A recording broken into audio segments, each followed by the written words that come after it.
Well, for more on the debates, I'm joined by Democratic consultant Nayela Amaru in Washington, D.C. Nayela, what's your overall assessment of the debate? Did anyone emerge as a clear frontrunner?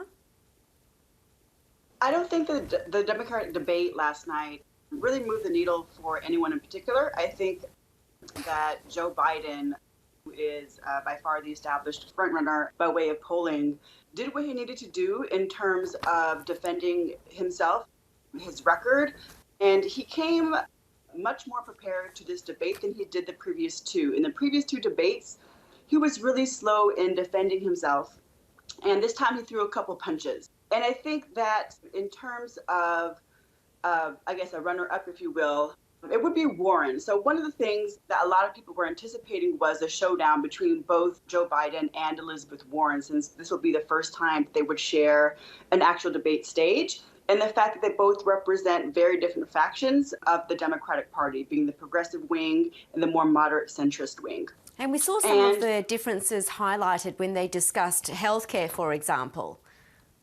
Absolutely. So I think this really was highlighted, specifically in the healthcare example. And I think that one of Warren's challenges is, while she's very good at messaging and connecting on economic issues through the policy and personal narrative, she has really struggled with communicating and being ambiguous in terms of what will the financial cost be to Americans with her healthcare plan, one that she also shares very much in alignment with Bernie Sanders.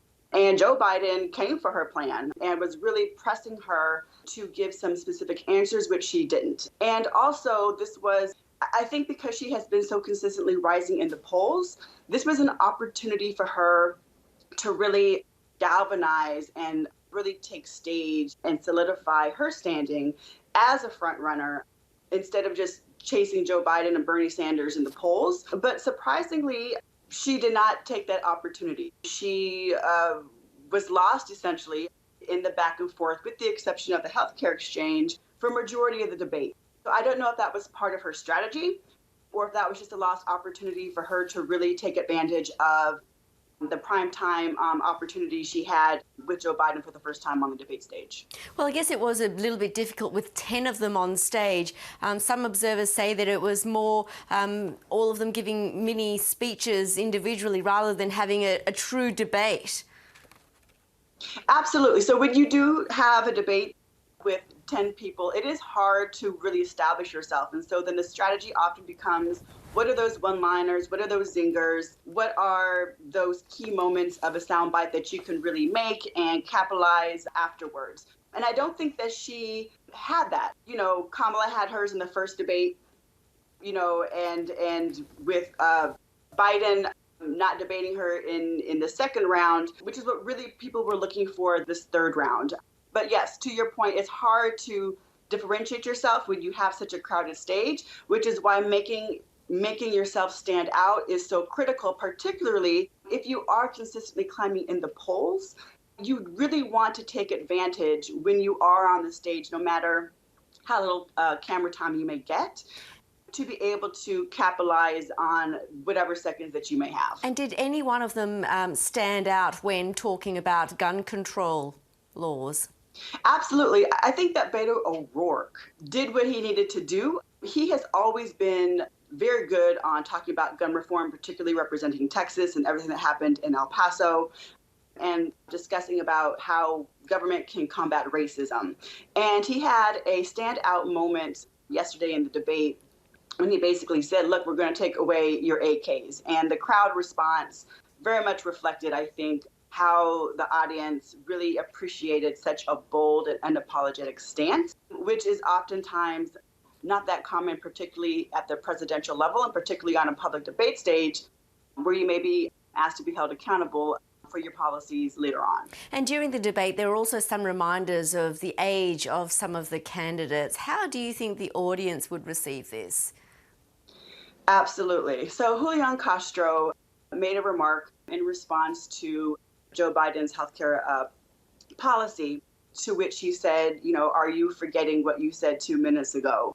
I do not know whether or not that was a deliberate intention. Regardless, you have to be able to read your audience. And the fact that he doubled down by asking him again and tripled down by asking a third time was, as the audience and, as the blogosphere reflects, was surprising because it was a low blow, which is typically not what Julian Castro is known for. Julian Castro is known for being the more mild-mannered candidate, if you will. And so the fact that he took such a deliberate punch at another candidate's age was certainly surprising, as the audio reflects. And Andrew Yang promised a cash giveaway. What would viewers make of that?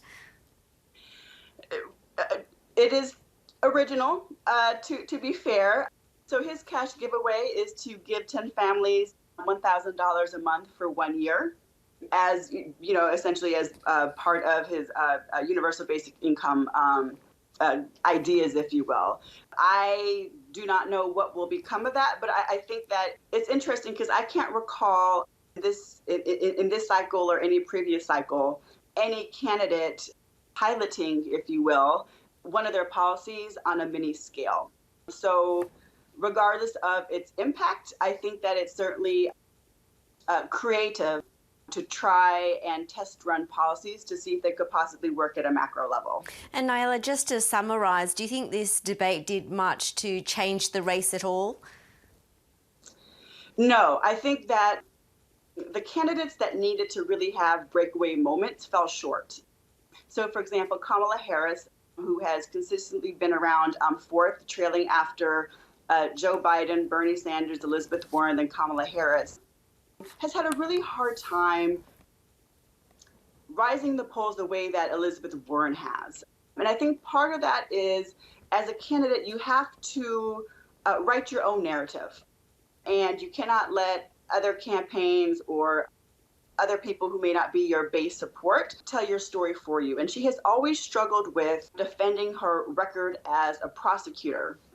While this debate, she answered the question a lot better in that instead of being defensive or suggesting that the question was worded wrong, she embraced it and she flipped the narrative and she said, I own my record as a prosecutor because I wanted to change the criminal justice system from the inside, which is a clear shift in how she is reacting to that question, which has been an Achilles heel for her campaign in terms of trying to build support from the progressive wing of the party.